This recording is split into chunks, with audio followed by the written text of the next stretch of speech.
我係Hello， 大家好，我係 Yannis 啊。咁今日咧就係無聊啦，都係我而家堅持，如果可以嘅話，一個星期出一條片；如果唔得嘅話，一個月出一條咯。唔知啊，得閒影下啦。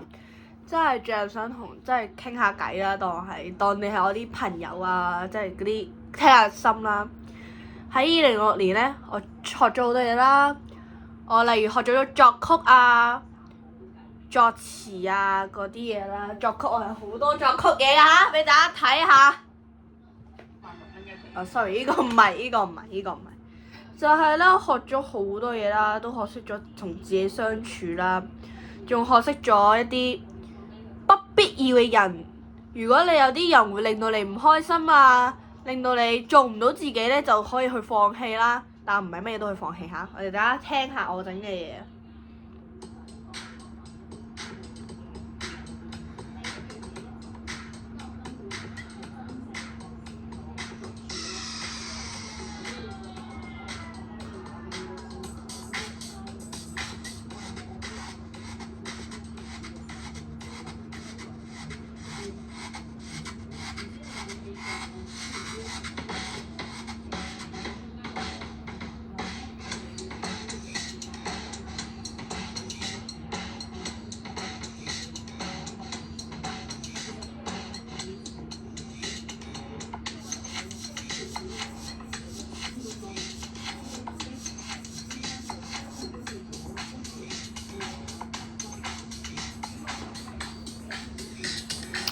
OK， 就咁先啦，停，就咁先啦嚇。